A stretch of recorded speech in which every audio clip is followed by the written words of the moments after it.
दंडवत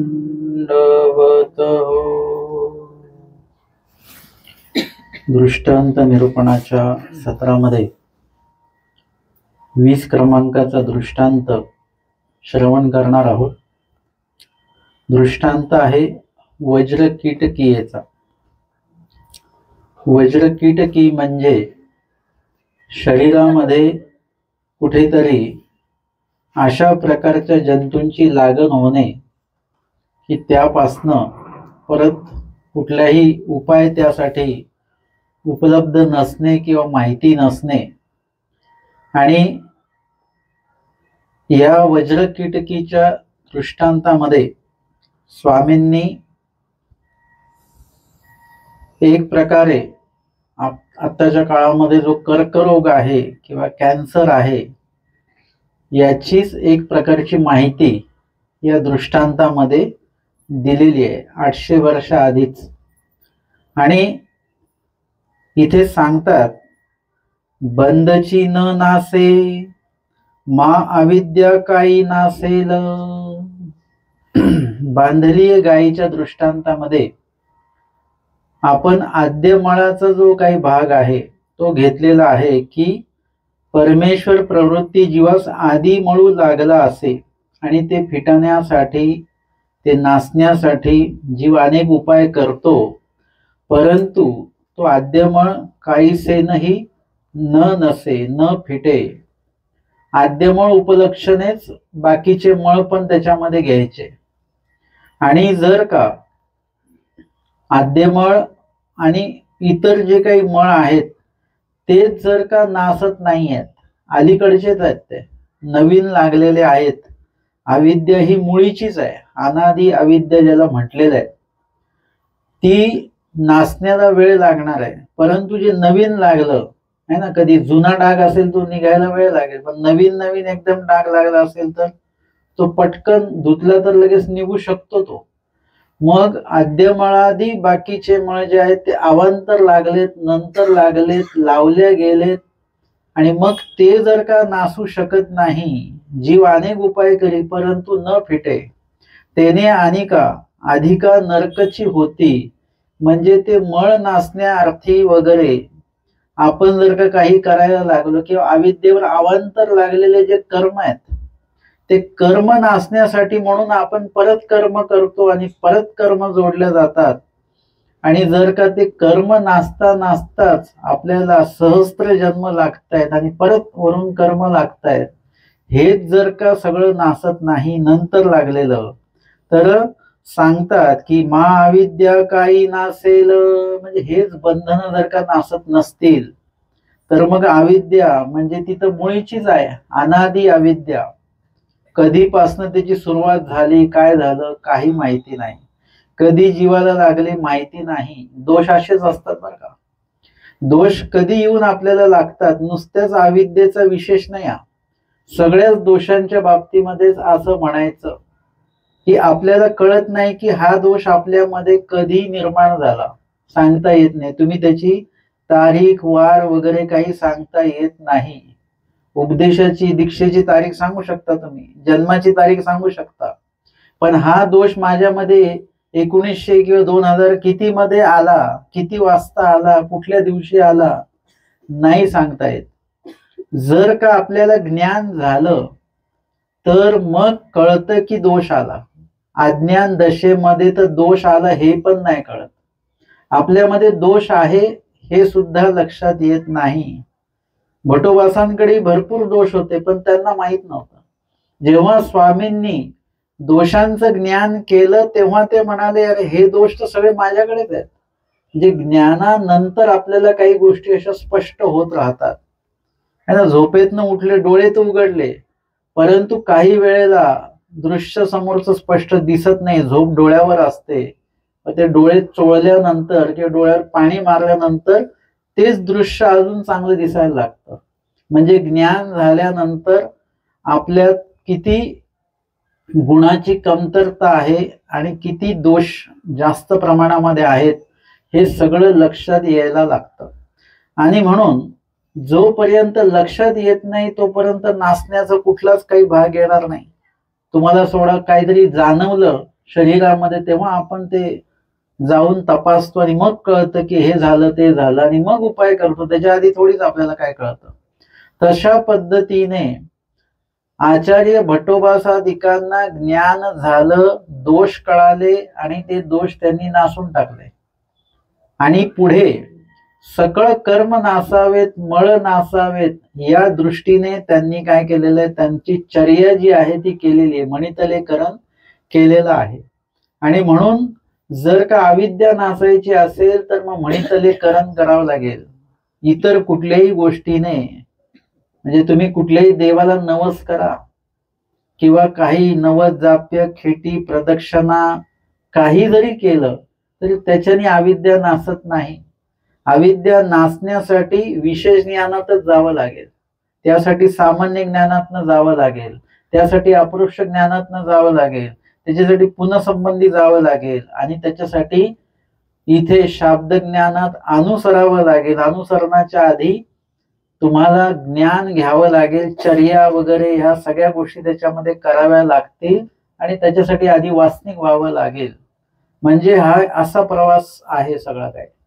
आणि मग हा प्रवास जर का क्रमवार झाला, विशेष ज्ञानात गेलो, तर मग अविद्या नासणार आहे.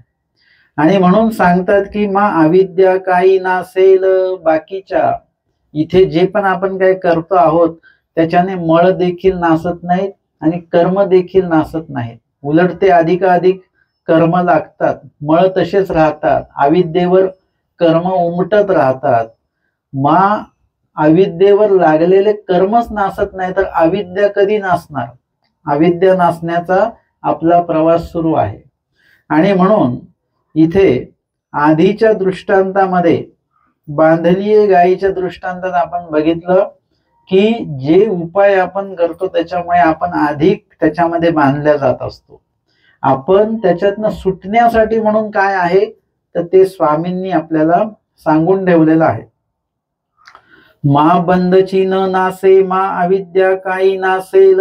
अविद्या तरी कुठून नासणार आहे हा दृष्टांत स्वामींनी भट्टोबासादिकांना सांगितलेला आहे. आचार्य भट्टोबासांना जेव्हा स्वामी ईश्वर प्रतीती करवितात त्यावेळेला स्वामींनी काही प्रश्न भट्टोबासांना विचारलेले आहेत की उमाईसा वगैरे यांना बिढारी पाठवल्यानंतर मग आचार्य भट्टोबासांना स्वामी बोलवतात आणि म्हणतात की जे परमेश्वर पुरून नागदेव नावे ब्राह्मण आलेले आहेत त्यांना बोलवून घेऊन या. बाईसा घेऊन येतात, बोलवतात त्यांना, आणि तसेच भट्टोबा जे आहेत ते येतात. आल्यानंतर स्वामी दादोसी म्हणितले जायपा नागद्या तुते गोसावी बोलावत असती, तैसेची भट आले गोसाव्यांसी दंडवत घातले, श्रीचरणा लागले, विनत कंदर होनी गोसाव्यांजवळ बैसले, मग गोसावी पुसले, काही गा परमेश्वरपूर देखिले. परमेश्वरपूर पाहिलं का? मग ते म्हणतात जी जी. मग स्वामींचा पुढचा प्रश्न आहे की श्रीप्रभू देखिले, म्हणजे नुसतंच तुम्ही रुद्रपूर बघून आले का? रुद्रपूरमध्ये काय बघायचं आहे? रुद्रपूरमध्ये श्रीप्रभू आहेत. आपण जे रुद्रपूरला जातो, परमेश्वरपुराला जातो, किंवा त्या काळात स्वामी गेले किंवा भक्तजन गेले, हे कशासाठी गेले? रुद्रपुरामध्ये परमेश्वरपुरामध्ये परमेश्वराला बघण्यासाठी म्हणून ते गेलेले आहेत. आणि म्हणून विचारतात की तुम्ही परमेश्वर म्हणजे श्रीप्रभूंना पाहिलं का? जी जी, हो बघितलं. आता लगेच पुढचा प्रश्न आहे बघा. प्रश्न कसा चाललेला आहे? खोल खोल चाललेला आहे. अजून गहन गहन प्रश्न आहे की परमेश्वरपूर देखिले देखिले, श्रीप्रभू देखिले देखिले. मग आता पुढचा प्रश्न आहे की श्रीप्रभूंच्या लीळा क्रीडा देखिल्या, श्रीप्रभूंच्या लीळा पाहिल्या का? तसं आता हा प्रश्न आपल्याला रुद्रपूर केलं का तुम्ही? हो केलं, एका दिवसात केलं आम्ही. असा लगेच आपण अभिमानाने सांगतो, लोकांना 2 दिवस लागतात, आम्ही एकाच दिवसात केलं. आता ही अभिमानाची गोष्ट नाही बरं का. म्हणजे आपण खूप वेगाने केलेलं आहे, स्मरण लीळा युक्त केलेलं नाही असा त्याचा अर्थ होतो. आणि मग श्रीप्रभू देखिले म्हणजे स्थान पाहिली का? परमेश्वरपूरला गेले तर स्थानवंदन केली का? हो केली. मग श्री प्रभूंच्या लीळा क्रीडा देखील या, म्हणजे त्या स्थानांच्या लीळा आठवल्या का तुम्हाला? तिथे आद्या लिहिलेल्या असतात. मग त्या आद्या वाचून, म्हणजे 12 घोडेसी खेळ, मग तिथली लीळा आठवली का? गुढेसी खेळ, विचार चिरा, हे जे काही लिहिलेलं आहे ते वाचून तुम्हाला ती लीळा आठवली का? लीळा आठवली पाहिजे. आपण व्यक्तीचं नाव जर का वाचलं लगेच ती व्यक्ती डोळ्यासमोर येते आपल्या. तशा पद्धतीने ती लीळा डोळ्यापुढे येते का आत्ताच्यासाठी आपल्याला? आणि त्या काळात ही स्वामींनी हाच प्रश्न केलेला आहे की परमेश्वरपूरला गेलं ते श्रीप्रभूंच्या लीळा क्रीडा देखील या का? ते म्हणतात बघितल्या. स्वामी म्हणतात मग सांगा.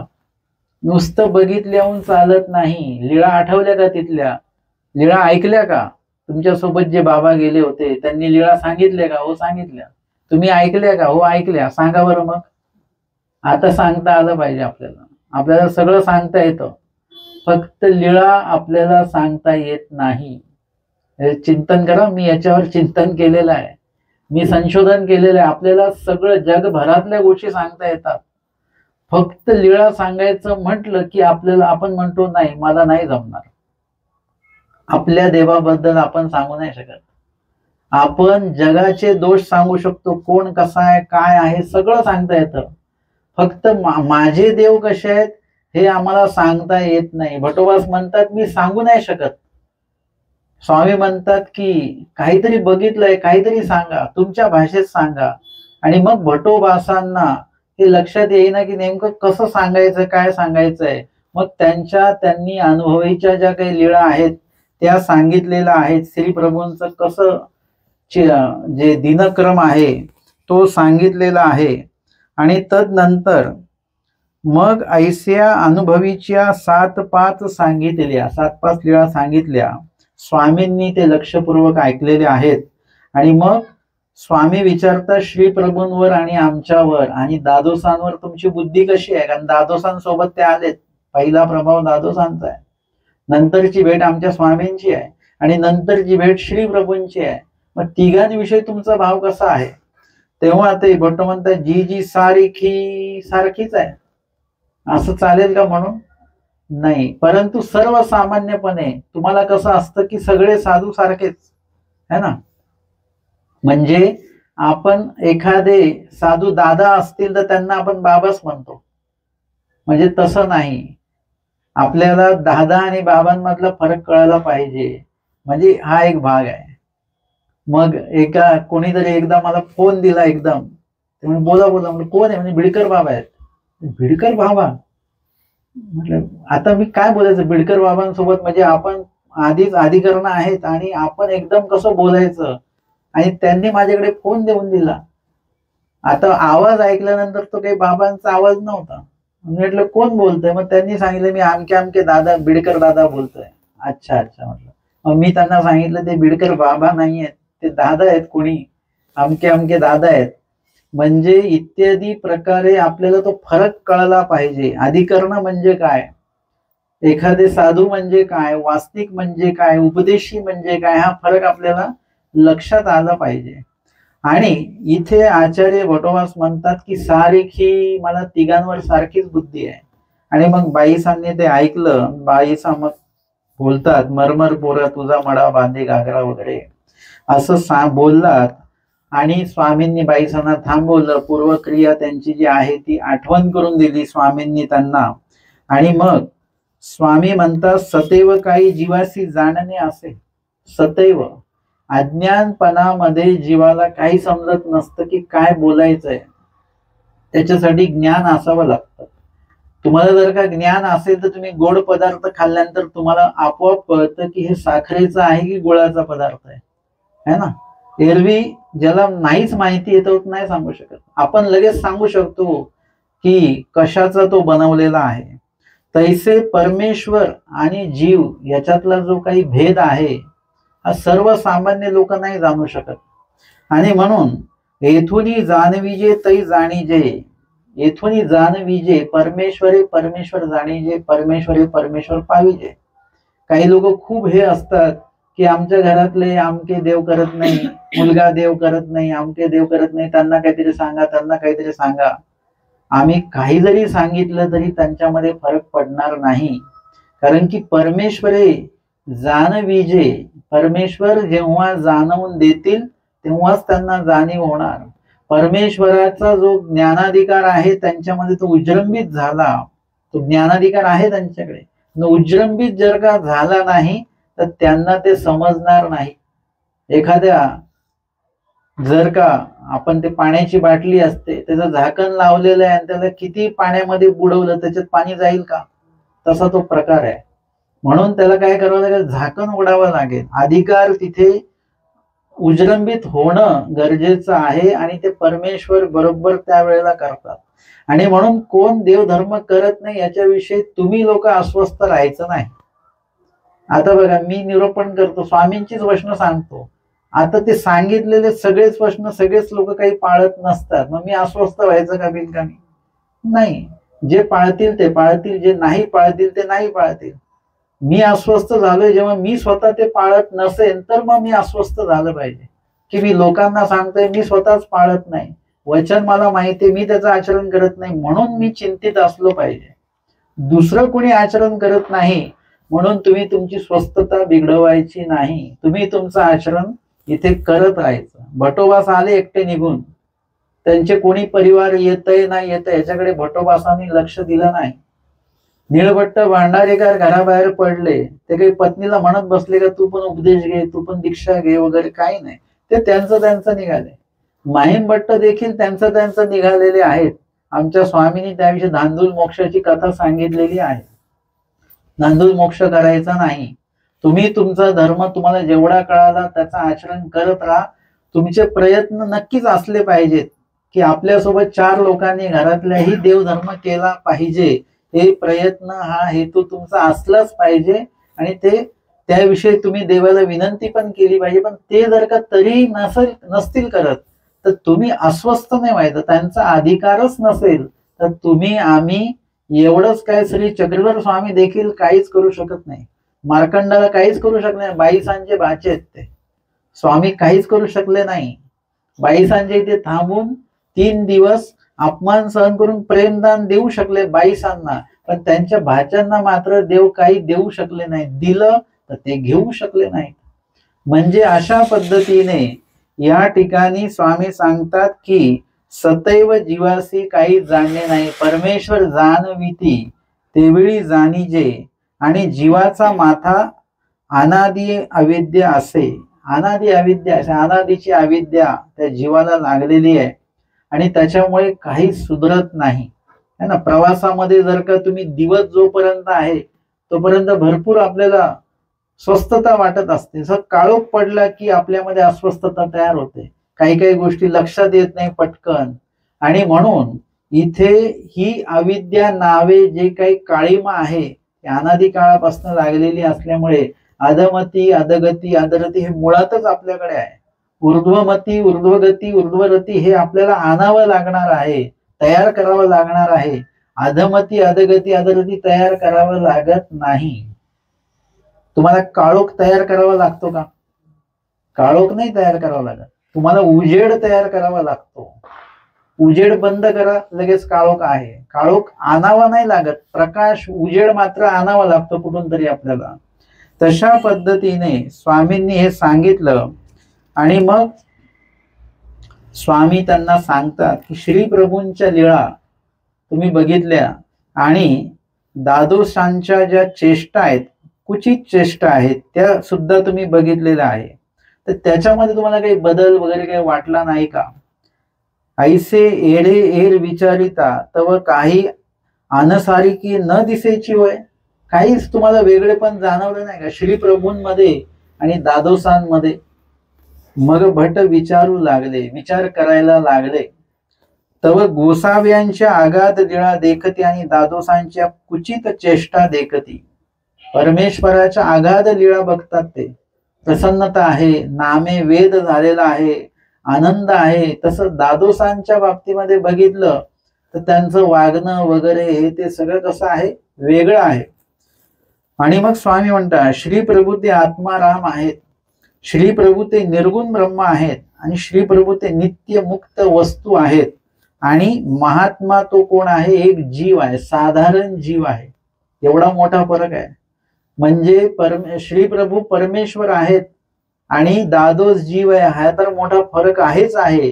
पण गुणांच्या बाबतीमध्ये पण परमेश्वराचे गुण काय आणि जीवाचे गुण काय, म्हणजे ह्याच्यामध्ये मोठी तफावत आहे. परमेश्वर गुणाचे निधी आहेत आणि जीव मात्र दोषांचा आळा आहे. याच्यामध्ये सुद्धा तो फरक आपल्याला दिसतो. तैसे आणि की जीव विश्व परमेश्वर सम. जसे अनेक जीव आहेत, इतर जीव आहेत, तसेच दादोस आहेत. परमेश्वर कसे आहेत? जीव विषम आहेत आणि परमेश्वर समदाते आहेत. जीव आणि बांधावे आणि सोडावे ऐसिया जीवा ते श्री प्रभू मोकलती. तैची जीव मुंचती की. म्हणजे हे दादोसांसारखे जीव, सगळे जीव हे कर्मबंधनामध्ये अडकलेले आहेत सगळे काय, आणि अशा जीवांना श्री प्रभू काय करतात? मुक्त करतात. प्रतिदिनी 60 जीवांची अविद्या छेदतात असं आलेलं आहे शास्त्रामध्ये. आपण आरतीमध्ये ते ऐकतो, या पाठामध्ये नाही, आपण कुठल्या तरी पाठामध्ये तो विषय आलेला आहे. आणि मग स्वामी तिथे त्यांना सांगतात की परमेश्वर एक सोडविता. आणि मग स्वामींनी त्या ठिकाणी वज्र किटिकीचा जो दृष्टांत आहे तो दृष्टांत भटोबासांना निरूपण केला. आणि तदनंतर स्वामी भटोबासांना बिढारी पाठवतात, मुक्कामी पाठवतात. आणि परत सकाळी स्वामी त्यांना बोलवतात आणि स्वामी त्यांना विचारतात की तुम्ही येथून गेले ती तर महात्मा काही म्हणे, दादोस काय बोलले का तुम्हाला? ते म्हणतात जी मी गेला तर दादोस निजयले होते, मी गेलो तेव्हा ते झोपलेले होते. स्वामी म्हणतात तुम्ही जाऊन निजयले ती, मग तुम्ही जाऊन झोपला असाल. नाजी मज निद्रा नाही, मला काही झोप आली नाही. स्वामी म्हणतात कांगा काही दशक मस्काचा उपद्रव होता, म्हणजे काही मच्छर वगैरे काही म्हणून झोप आली नाही का? है ना. कोणी जर का आपल्याला म्हटलं मला झोप नाही आली रात्रभर, काही मच्छर चावले का, थंडी लागली का, म्हणजे प्रसंगोचित आपण ते विचारतो. स्वामींनी मुद्दामून विचारलेलं आहे का बरं झोप नाही आली तुम्हाला? नाजी ते नाही, म्हणजे दशक मसकाचा काही उपद्रव नाही झाला. गोसावी निरूपिले ते अवांकित होता, म्हणजे आपण जे निरूपण केलं त्याचं मी चिंतन करत होतो. जसं आपण कुठल्याही निरूपणातनं, कुठेही तुम्ही जिथेही निरूपणाला जाल तिथून निरूपणातनं घरी जाईपर्यंत आपलं चिंतन सुरू असलं पाहिजे. झोपताना चिंतन असलं पाहिजे, दिवसभरात चिंतन असलं पाहिजे की आता आज आपण काय ऐकून आलेलो आहोत ह्याचं चिंतन आपल्या मनामध्ये जर का तुम्ही केलं, आणि त्या चिंतनाची धर्मवार्ता करावी लागते बरं का. असं नुसतं निरूपण 1 तास ऐकल्याने काही होत नसतं, ते मुरलं पाहिजे, है ना. तुम्ही असतं ना बाईसा कणिक तिमिती आणि नंतर विहरणाला जाता स्वामींसोबत त्या, म्हणजे ते कणिक काय होते, ती चांगली मुरते पूर्णपणे, आणि नंतर त्याच्या जे काही पोळ्या चपात्या वगैरे काही केल्या तर ते उत्तम प्रकारे होतात. तशा पद्धतीने आपल्याला काय करावं लागतं, नुसतंच निरूपण ऐकलं तर त्याच्याने कोणी ज्ञानी होत नाही. तुम्हाला काय करावं लागतं, ते निरूपणाचं चिंतनी मनात करावी लागते, त्याची चिंतनी दुसऱ्यांसोबत धर्मवार्तेच्या माध्यमातून करावी लागते, आणि धर्मवार्ता झालेली परत त्याची चिंतनी करावी लागते. संवत्सरला पहिल्यांदा आम्ही आस्तीपरी प्रकरण जेव्हा ऐकलं तेव्हा मी आणि माझे एक स्नेही मित्र होते आमचे जाळीदार. तर जाळीदार म्हणजे समूह बरं का. तर त्या समूहामध्ये जेवढे कोणी असतात ते आपले जाळीदार असतात. आता तुम्ही जर का चौघांनी मिळून म्हटलं की मला आपल्याला घोप पाठ करायचा, वचन पाठ करायचे, तर तुम्ही एकमेकांची जाळी आणि एकमेकांचे जाळीदार. मग आम्ही हे केलं की आपण आस्तीपरी जसं पोथीमध्ये होते तसंच्या तसं धरायचं, शंका प्रयोग वगैरे, आणि लगेच आम्ही काय करायचो, पोथी संपली की तिथून पटकर उचलून विजनस्थळी ते पटकर टाकून बसायचं, आणि बाबांनी जे शंका लावले, जे प्रयोग लावले, जे अर्थ लावले त्याचे पक्षाचे, ते तसेच्या तसे बोलायचे. म्हणजे ऐकताना ते लक्षपूर्वक ऐकावं लागेल, आणि नुसतं लक्षपूर्वक ऐकून नाही चालणार, आम्हाला परत बसून ते आम्हाला बोलावे लागतील दोघांना मिळून. कुठे चुकत असेल तर लगेच त्याचं तिथे सुधारणा, असं करून त्याचं परत संध्याकाळी चिंतन, आणि मग कुठेतरी त्याच्याविषयी धर्मवार्ता वगैरे असं जर का केलं तर मग तो विषय पक्का लक्षात बसतो. मार्गामध्ये समस्तला पोथी व्हायची, बाबा पोथी करायची, आणि चिंतनी मग मामाजींकडे आम्ही जायचो चिंतनीसाठी. मग तो दुपारच्या पोथीतल्या विषय परत इथे बोलल्या जायचा. त्याच्याविषयी काही प्रश्न वगैरे जे तिथे बोलल्या नाही गेले, बोलता नाही आले, ते प्रश्न सगळे इथे आमचे जे ज्येष्ठ होते सगळे वगैरे त्याच्यामध्ये चर्चेत भाग घेऊन वगैरे, म्हणजे तो विषय जर का ती पोथीत नसेल कळाला तर तो अजून चांगला कळायचा, किंवा पोथीत कळाला जरी असेल तरी त्याचं अजून विश्लेषण जे आहे ते इकडे आपलं होणार आहे. आणि म्हणून अशा पद्धतीने ज्ञान श्रवणाची जर का चिंतनी नाही झाली तर तो विषय एका विशिष्ट वेळाने उडून जातो बरं का. तुम्ही अत्तर लावता ना कपड्यांना, ते किती वेळ राहतं, ते किती वेळ राहतं, जास्त वेळ राहत नाही, ते उडून जातं. ते तशा पद्धतीने हे आहे, त्याचं चिंतन करावं लागतं. चिंतनेनंतर मग धर्मवार्ता त्याच विषयावर करावी लागते, आणि मग तो विषय पक्का बसतो. स्वामी म्हणतात की बटोबासांनी जेव्हा म्हटलं स्वामींना की मी ते अवांकित होता, तुम्ही जे काही सांगितलं त्याचं चिंतन मी करत होतो म्हणून मी झोपलो नाही. सर्वज्ञ म्हटले अवांक्या येत असे, अवांक्या येत असे म्हणजे तुम्हाला चिंतन करता येतं का? म्हणजे परमेश्वर जे सांगतात त्याचं चिंतन करता आलं पाहिजे सगळ्याच बाबतीमध्ये. प्रत्येक वचनाचं चिंतन, स्वामींचं म्हणणं काय आहे, वचनाचा अर्थ काय सांगतोय आणि त्याचा गर्भित अर्थ काय सांगतो, इथपर्यंत आपण पोहोचलो पाहिजे. जसं मी हे करत नाही, अक्षता लावून घेत नाही मी, आम्ही उल्हासनगरच्या मंदिरामध्ये अक्षता वगैरे ठेवत नाही. अक्षता म्हणजे काय असतं, काय असतं, तांदूळ असतात. मी वचन पाहिलं की आमचे स्वामी सांगतात एक कण सुद्धा वाया गेला नाही पाहिजे, आणि एक शीत सुद्धा वाया गेलं नाही पाहिजे. म्हणजे दोन्ही वचन स्वामींनी सांगितलेले आहेत, आणि त्याच्याविषयी शिक्षापन स्वामींनी केलेलं आहे. आता जेव्हा तुम्ही तांदूळ म्हणून जेव्हा अक्षता लावता तर ते वाया जातात का उपयोगी लागतात? खाली पडतात ते, काहीच तुम्ही त्याचा उपयोग नसतो. कोणीतरी असं आहे की ते अक्षता गोळा करून त्याचा भात बनवता, करता का कोणी? कोणी काही करत नसतं, ते तांदूळ वाया जातात. आता त्याला तर ते लाल तांदूळ, पिवळे तांदूळ वगैरे असं मिक्स करून एक थोडस डिझाईन करतात त्याची अक्षतेची, पण ते काय होतं, वाया जातात. थोडेसे कोणी श्रीमंत व्यक्ती असेल ते बासमती तांदळाची अक्षता, माझं म्हणणं आहे की ते जर का तुम्ही महिन्याकाठी जर का 100 ग्राम तांदूळ किंवा 1 किलो तांदूळ, 1 पाव तांदूळ जर का तुम्ही असे अक्षतेमध्ये लावत असाल तर तेवढे तांदूळ जर का तुम्ही एका साधकाला जर का खाऊ घातले, अन्नदानाच्या रूपाने भिक्षेमध्ये वाढले, मार्गात दिले, तर गणित करा तुम्ही, वर्षाकाठी किती अक्षता तुम्ही लावता, किती तांदूळ जातात. ते सगळे तांदूळ तुम्ही, मी असं नाही म्हणत ते तांदूळ उपयोगी नाही लावायचे, ते उपयोगी लावा. म्हणजे ते तांदूळ स्वच्छ तांदूळ जे चांगले न वापरलेले, अक्षतेत न उपयोगी आणलेले, ते मार्गात द्या, ते उपयोगी येणार. तांदूळ तर तांदूळ, म्हणजे तुम्हाला अक्षता लावायचे तर अक्षता न लावता ते तांदूळ मार्गात द्या, उपयोगी लावा. आमचे स्वामी जर का सांगतात शीत सुद्धा वाया नाही गेलं पाहिजे, कण सुद्धा वाया नाही गेलं, शीतापेक्षा कण अजून लहान आला. नातोबासांनी झोळी झटकली तेव्हा कण पडले, स्वामींनी शिक्षा पण केलेला आहे. आणि अजून तिसरं प्रमाण घ्यायचं तर आमच्या स्वामींनी धुळीमध्ये पडलेले अन्नकण काय केलेले आहेत माहिती आहे ना? काय केले, वेचले.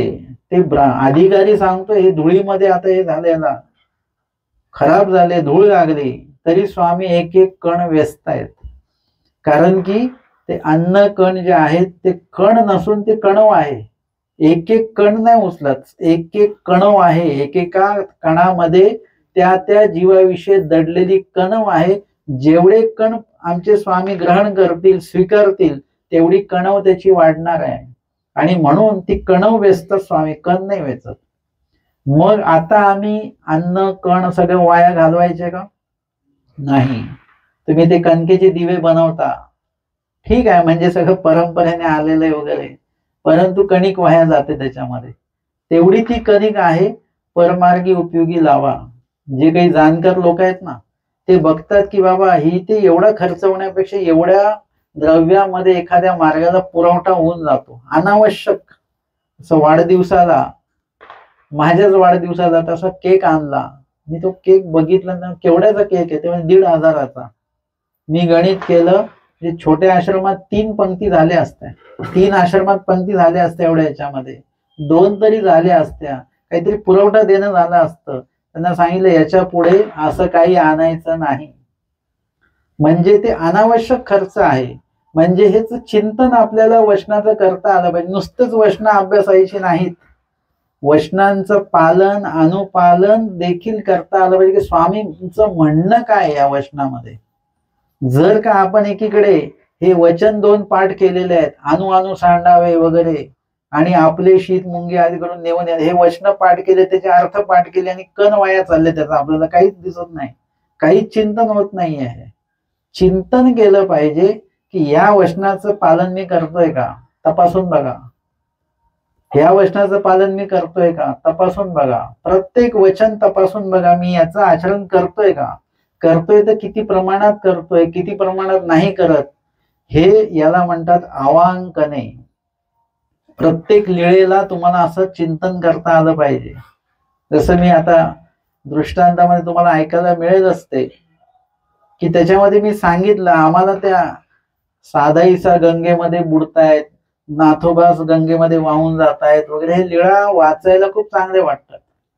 परंतु वास्तविक तुम्ही कधी हा विचार केलाय का, आपण अशा नदीमध्ये जाऊ का, काळोखामध्ये, उतार माहिती नाही काय नाही, आपण स्वतः जाऊ का, तेव्हा कळेल की त्या लीळेचं महत्व काय आहे. सादाईसांचं समर्पण कशा प्रकारचे ते त्याशिवाय कळणार नाही आपल्याला. आणि अशा पद्धतीने आचार्यांना स्वामी म्हणतात अवांक्या येत असे तुम्हाला, ते म्हणतात जी जी.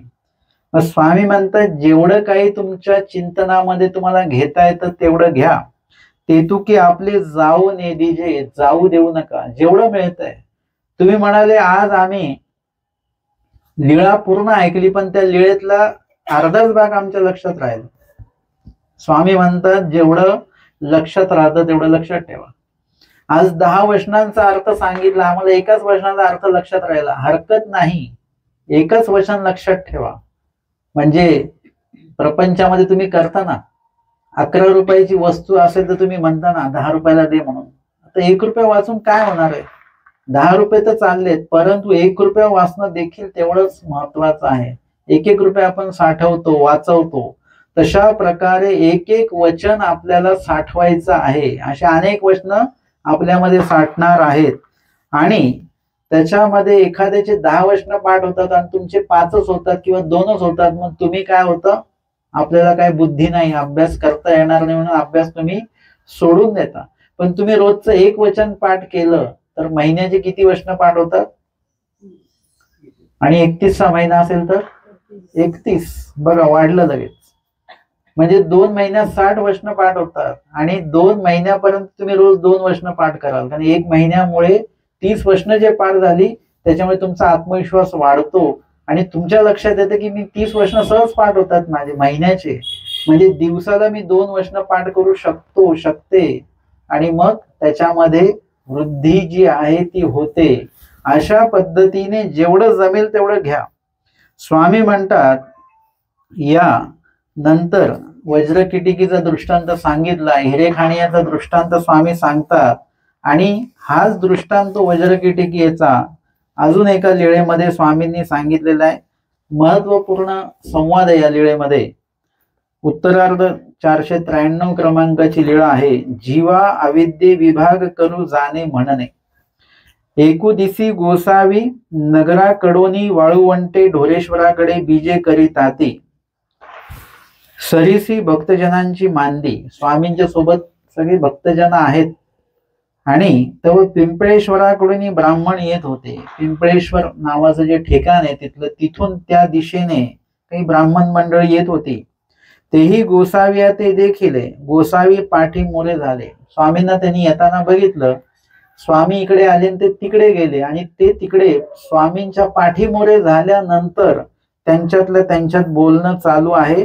आणि ते म्हणतात, हे श्री चांगदेव राऊळ काही जाणते. म्हणजे आता कधी कधी निंदा जी आहे ती हळू आवाजात केल्या जाते बरं का, त्याला ऐकू नाही आली पाहिजे ज्यांची निंदा आहे. आणि कधी कधी आवर्जून ती निंदा जी आहे ती मोठ्या आवाजात केली जाते, की ज्यांच्याविषयी निंदा करताना कानावरती पडली पाहिजे, असं असतं बरं का. आवर्जून केलं जातं की समोरच्याला ऐकूच गेलं पाहिजे ते. आणि यांनी त्याच पद्धतीने म्हटलेलं आहे एक प्रकारे, की स्वामींना ऐकू जावं असं म्हटलेलं आहे, किंवा ते म्हटलेले स्वामींना ते ऐकू गेलेलं आहे. ते म्हणतात, हे काय जाणते बरं, काय येतं यांना, असं ते म्हणतात. कारण की स्वामी कुठल्याही प्रकारे त्यांच्यासारखं कर्मकांड कुठलेच काही गोष्टी करत नाहीत. आणि त्याच्यामुळे जे लोक कर्मकांड करत नाही ना, त्यांच्याविषयी असतं की यांना काहीच येत नाही बरं का. कोणीतरी मला विचारलं, का हो तुम्ही दशक्रिय घेता का? म्हटलं नाही. त्यामुळे तुमचा अभ्यास नाही झाला का? म्हटलं नाही, माझा अभ्यास झाला म्हणूनच मी घेत नाही. म्हणजे आपल्याला येत नाही याचा अर्थ, कोणीतरी विचारलं मला किंवा आमच्या मुलाचं लग्न लावून द्याल का? म्हटलं नाही. का बरं? मग तुम्ही अभ्यास नाही केला का? म्हटलं मी अभ्यास तो केलेला आहे. तुमच्या मुलाला ज्या दिवशी दीक्षा घ्यायची त्या दिवशी घेऊन या माझ्याकडे, दीक्षा देतो म्हटलं मी. म्हणजे इत्यादी प्रकारे आपण एखादं कर्मकांड करत नाही. जर का तुम्ही माझ्याकडे आलात, बाबा आम्हाला दुःख आहे, मग मी जर का तुम्हाला सागर संगीत सांगितलं ना, की असं करा, उद्यापासनं रोज सकाळी 7 वाजता 11 लवंग, 11 वेलच्या, 11 पानं, 11 सुपाऱ्या, असं जर का मी तुम्हाला सगळं सांगितलं, हे सगळं देवाला व्हायचं रोज न चुकता. आणि 7 म्हणजे 7च, 7 वाजून 1 मिनिटं पण नको. तर तुम्ही म्हणाल, बाबा एकदम कुठून तरी आलेले आहेत बरं, म्हणजे PhD केलेली बाबांनी, माझं एवढं महत्व वाढून जाईल. आणि मी जर का म्हटलं काहीच करावं लागत नाही, फक्त स्मरण करा, तर तुम्ही म्हणे बाबांचं काही अभ्यास झालेला दिसत नाही. दुसरे बाबा कसे तसेच, म्हणजे अशा पद्धतीने अन्य लोकांमध्ये कसे ते सांगतात सगळे, हे करा, ते करा, ते करा. म्हणजे इत्यादी प्रकारे स्वामी जर का कुठलं कर्मकांड सांगत नाही, काही विधिविधान जे काही इतर ह्याच्यामध्ये जे चालतं अन्यथा विधी, ते स्वामी सांगत नसल्यामुळे बाकीच्यांना वाटतं हे महात्मे आहेत, पण हे काहीच सांगत नाही, म्हणजे ह्यांना काहीच येत नाही, असा भाव स्वामींबद्दल आहे. आणि मग स्वामी प्रतोनी उभे राहिले, आणि हे चांगदेव काही जाणती आणि प्रतोनी उभे राहिले, म्हणजे असे वळून उभे राहिले, समक्ष म्हणितले. स्वामी त्यांना म्हणतात, म्हणजे स्वामी त्यांचं ते शब्द, त्यांचं वाक्य ते ऐकतात, आणि ऐकल्यानंतर स्वामी त्यांच्याकडे वळून काय म्हणतात, की हे सकळ शास्त्राचा मतितार्थ जाणे. सकळ शास्त्रांचा मतितार्थ, सकळ शास्त्र म्हणजे देवतांचं शास्त्र असेल वगैरे वगैरे, परमेश्वराला सर्व ज्ञात आहे, सर्वज्ञ आपण त्यांना म्हणतो, नाही माहीत अशी कुठली गोष्ट नाही. आणि जीवा अविद्ये विभाग करू जाणे, जीवाचा आणि अविद्येचा विभाग करू जाणे.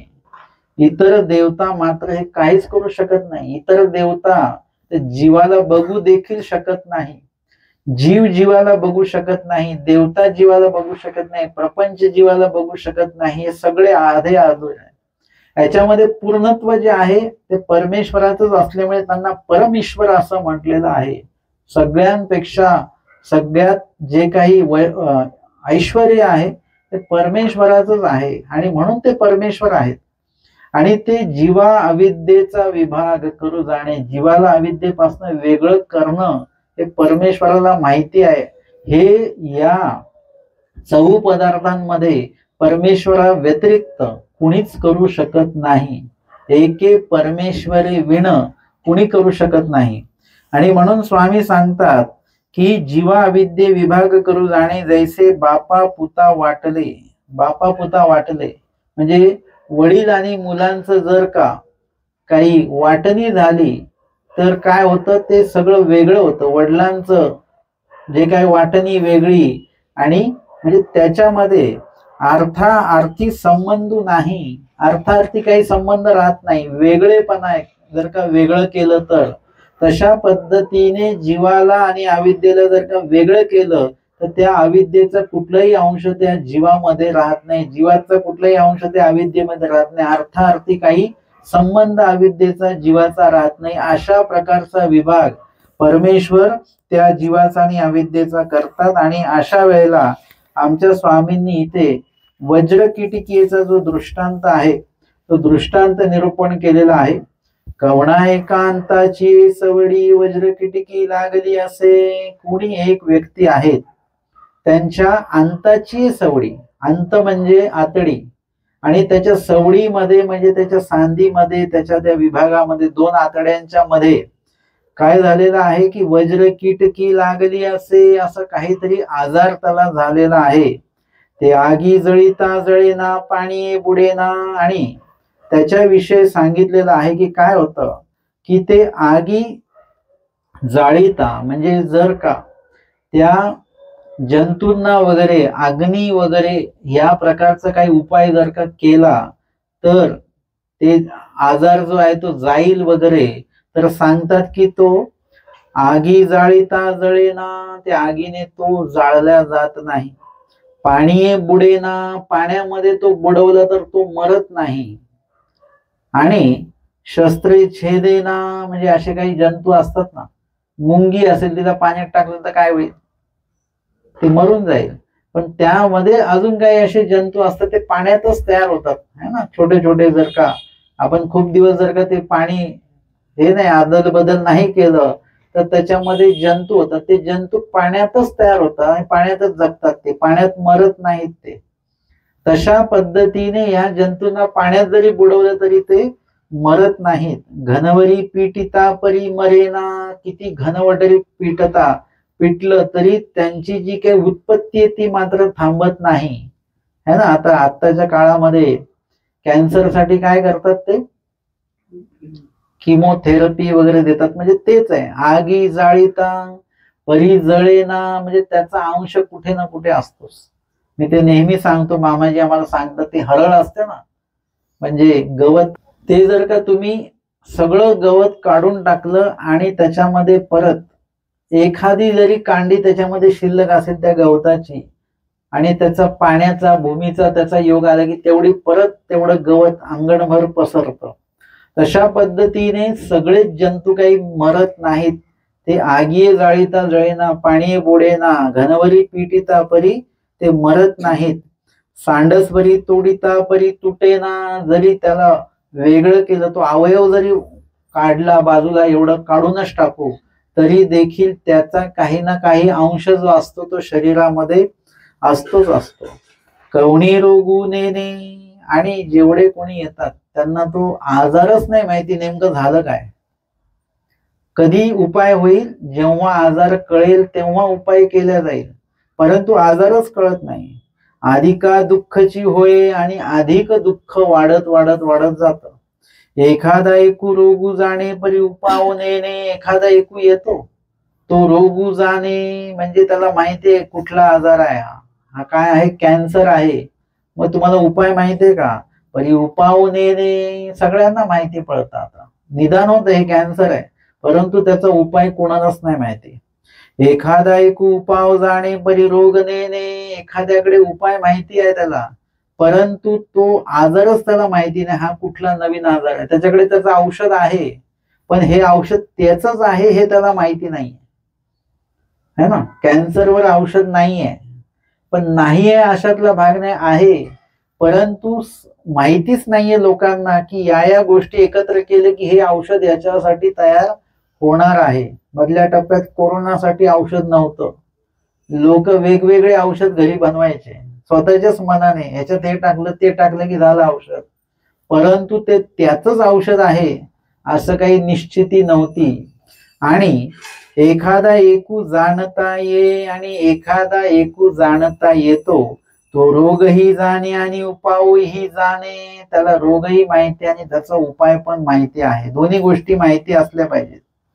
आणि तो तया ते अपये पाजी, तो तया ते म्हणजे ते जे काही जंतू असतील त्या वज्र कीटकी नामे, त्याला तो अपय पासतो म्हणजे ते औषध तिथपर्यंत पोहोचवतो की ते त्यांच्यासाठी काय आहे, घातक आहे. कुणासाठी, त्या जंतूंसाठी घातक आहे. ते त्यांचं प्यायचं नाहीये, परंतु त्यांना ते पाजलं जातं जेणेकरून ते औषध तिथपर्यंत पोहोचले की ते जंतू त्या ठिकाणचे नष्ट होतात आणि तो रोगही जाणे आणि उपावही जाणे, तो तया ते अपयी बाजी तेने ते चढफडोनी मरे, आणि त्याच्यामुळे ते जे काही जंतू आहेत ते नाहीसे होऊन जातात है ना. आपली जखम कधी उघडी असेल की त्यावर असं काही ते लावल्या जातं, त्याची आग होते, परंतु आपण म्हणतो ते काय झालं, ती जखम निर्जंतुक केलेली आहे, म्हणजे त्याच्यावर असलेले जंतू वगैरे सगळे मेले. तशा पद्धतीने असे काही इंजेक्शन्स वगैरे काही दिल्या जातात की ते तिथपर्यंत पोहोचून ते जंतू मारून टाकतात. प्रतिकार शक्ती जी आहे ती तयार त्याच्यामधनं, प्रतिकार आपल्या शरीरामध्ये असते, प्रतिकार शक्ती, ते काही जंतू मारत असतात. त्याच्याने नाही झाले की औषध घेऊन काही गोष्टी जंतू आपण मारत असतो. आणि परंतु कॅन्सर, कर्करोगावर, वज्रकिटिकेवर मात्र कुठलाही उपाय उपलब्ध नाही. परंतु नाही अशातला भाग नाही, कारण दृष्टांतामध्ये काय सांगतात स्वामी, एखादा एकू जाणता येत रोगही जाणे आणि उपायही जाणे, आणि तो उपाय तो करतो आणि तेने करून तो आजार जो आहे तो बरा होतो. हा दृष्टांत या ठिकाणी आपण बघितला. याचं द्राष्टांतिक म्हणजे जे सिद्धांत आहे, या दृष्टांतातनं स्वामींना काय सांगायचं ते आपण बघूया. तैसे जीवासी अनादि अविद्या लागली असे, याचा सिद्धांत काय बरं. वज्रकिटिकी म्हणजे नेमकं काय.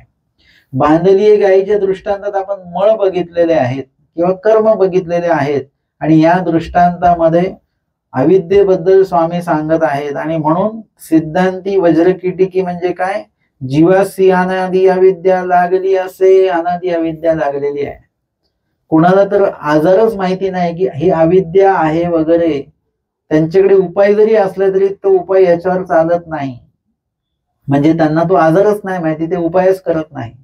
एखाद्याला उपाय माहिती आहे परंतु त्या संदर्भातला तो उपाय त्याचाच आहे हे माहिती नाहीये. आणि एखादा एकू जाणताही म्हणजे ब्रह्मविद्या शास्त्राचा जाणता जो व्यक्ती आहे त्याला रोगही माहिती आणि त्याचा उपायही माहिती आहे, किंवा परमेश्वर अवतार आहेत त्यांना आजारही माहिती आणि त्याचा उपाय देखील त्यांना माहिती आहे. ते फिटावया जीव अनेक उपाय करी, आणि ते फिटण्यासाठी, अविद्या नासण्यासाठी जीव अनेक उपाय करतो. तेने अधिका नरकची होती, कारण की चुकीचे उपाय केल्यामुळे है ना, आपण एखादा आजार जाण्यासाठी म्हणून एखादा औषध घेत राहतो आणि त्याच्यामुळे काय होतं, अधिका दुःखच होतं. चुकीच्या मार्गाने आपण कुठलंही औषध खाल्लं की तो आजार बरा होत नाही, पण त्याच्या ऐवजी दुसरा आजार जो आहे तो तयार होत असतो, ते आपल्याला कळत नाही. तैसे उपाय करत असताना तो उपाय असणं गरजेचं आहे. तो उपायाच्या नावाखाली जर का आपण अपाय केला तर काय होईल की तेने अधिका नरकची होती, नरक होती. मग परमेश्वर कृपा शक्ती करुनी फेडिती तै फिटे. मग ही अविद्या फेडणार कोण, कोणीच फेडू शकत नाही. तिथे सांगितले की अवतार फेडिती तै फिटे, किंवा स्वरूप फेडिती तै फिटे, म्हणजे परमेश्वर व्यक्त अव्यक्त परमेश्वर आहेत, म्हणजे परमेश्वर. आता व्यक्त अव्यक्त हा पण विषय बाजूला ठेवायचा, आपल्याला हे लक्षात घ्यायचं आहे की परमेश्वर अविद्या छेदतात, परमेश्वर अविद्येचा नाश करतात, आणि परमेश्वर कृपा शक्ती करून, म्हणजे जेव्हा विशेष ज्ञान होतं, विशेष ज्ञानाच्या पांती आवेरणाचं दुःख आहे, अनंत काळ दुःख भोगविल्या जातं त्या जीवाला, आणि पूर्णपणे निर्दोष तो जीव झाल्यानंतर आता अविद्या नावे दोष आता त्या जीवाकडे आहे, वांचून आता त्या जीवाकडे काहीच नाही. मग त्या वेळेला काय करतात, कृपा शक्ती करूनही परमेश्वर त्या सकळ दोषातनं किंवा साधनातनं, संलग्न वगैरे अविद्या, चर्मदेह याच्यातनं त्या जीवाला बाजूला काढतात. ते दोष बाजूला नाही काढत, दोषातनं जीवाला बाजूला काढतात. जसं तुम्ही त्या पिशवीमध्ये जर का भाजी ठेवलेली आहे तर तुम्ही पिशवी बाजूला काढता की भाजी काढता, त्याच्यातनं काय काढता, पिशवी काढता की भाजी काढता. भाजी म्हणजे पिशवीत जी पण वस्तू ठेवलेली आहे हात टाकून आपण ती वस्तू काढून घेतो, ते सोपं आहे सगळ्यात. तसं परमेश्वर एक एक दोष आता बाजूला करत बसणार नाही, संलग्नाला बाजूला केलं महाविद्येला बाजूला, तसं नाही. त्या सगळ्यातनं जीवालाच काढून आपल्या स्वरूपी काय करतात, विलीन करत राहतात, आणि ते दोष तिकडेच राहून जातात. परमेश्वराला जे पाहिजे ते परमेश्वर घेऊन घेतात, म्हणजे जीव स्वरूप घेऊन घेतात. आणि त्याच वेळेला ईश्वर स्वरूपी जीव पावन होतो, त्याच वेळेला अविद्या जी आहे एका बाजूला नासत असते. दोन्ही गोष्टी एकाच वेळेला होत असतात. अविद्येचा नाश म्हणजेच ईश्वर स्वरूपी पावन, आणि ईश्वर स्वरूपी पावन म्हणजेच अविद्येचा नाश. अविद्येच्या बाजूला जीवाला काढलं आणि मग 1 मिनिटाच्या नंतर स्वरूपी विलीन केलं असं नाही. पिशवी बाजूला काढणे आणि भाजी बाजूला काढणे म्हणजे दोन्ही प्रक्रिया एकाच वेळेला होतात. भाजी वेगळी झाली, पिशवी वेगळी झाली. तशा प्रकारे अविद्या वेगळी, जीव वेगळा, आणि त्याच वेळेला जीव जो आहे तो आपल्या ईश्वर स्वरूपामध्ये पावन होत असतो. अशा प्रकारे वज्रकिटिकीचा दृष्टांत या ठिकाणी स्वामींनी सांगत असताना आपल्याला एक आजार जो आत्ताच्या काळामध्ये भरपूर त्याचं प्रमाण आहे, एक प्रकारे वज्रकिटिकी म्हणजे तोच आजार आहे, आणि त्याच्याविषयी म्हणजे त्या आजाराची जी काही माहिती ती पण दिलेली आहे, आणि त्याच्यावर उपाय आहे हे पण कुठेतरी स्वामींनी आम्हाला नकळतपणे सांगून ठेवलेलं आहे. आणि आमच्यासाठी तर उपाय आहेच, आम्हाला औषधी उपाय नाही आहे त्याच्यावर. आम्ही जर का पंथीय साधक आहोत तर त्याच्यावर औषधी उपायाकडे आम्ही आता जायचं नाही.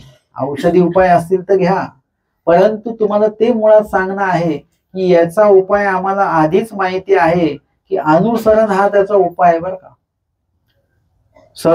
आमच्या महादाईचा विचारतात की देवा हे सगळे नरक आम्हाला झाले नाही पाहिजे, हे दुःख आम्हाला झाले नाही पाहिजे, त्याच्यासाठी काय उपाय? बाई येथी जी होई जे ते चुकेती. परमेश्वराचं जर का तुम्ही झालात तर तुम्हाला या सगळ्या गोष्टींपासून काय आहे, मोकळीकता मिळणार आहे, आणि त्याच्यामुळे अनुसरण हा त्यावर उपाय आहे. आता आपण इतर गोष्टींच्या कार्य करत बसण्यापेक्षा तर आपण काय करावं, अनुसरणाच्या संदर्भामध्ये तयारी आहे. अनुसरायचं लगेच नाहीये, अनुसरणाची आधी तयारी करा. आपण काय करतो, अनुसरतो, पण अनुसरणाची तयारी एक विशिष्ट असली पाहिजे. ती असली की त्यामध्ये हे सगळ्या गोष्टी आपल्याला कळतात. आमचे स्वामी सांगतात तुमते महारोग न बदिती, त्याच्यामध्ये स्वामींनी ते सांगून ठेवलेलं आहे. ज्ञानामध्ये सगळ्या गोष्टींची उत्तर देऊन ठेवलेली आहेत. आणि म्हणून एखादा एकू म्हणजे मी सुरुवातीला ज्ञानियावर लावलेलं आहे की एखादा ब्रह्मविद्या शास्त्राचे जे जाणकार आहेत ते रोगही जाणतात आणि उपायही जाणतात, अविद्याही जाणतात आणि अविद्या छेदाचा उपायही ते जाणतात. आणि म्हणून अनुसरण हा त्याचा उपाय आहे. तो आपण निश्चितपणे परमेश्वराला प्रसन्न करावं, अनुसरण घ्यावं, अशा प्रकारचाच एक विषय आजच्या या सत्रामध्ये आपण 20वा वज्रकिटिकेचा दृष्टांत बघितला, आणि तत्संबंधित पूर्वार्ध 589 क्रमांकाची आणि उत्तरार्ध 493 क्रमांकाची लीळा आजच्या सत्रामध्ये आपण श्रवण आणि चिंतन केलेली आहे. दंडवत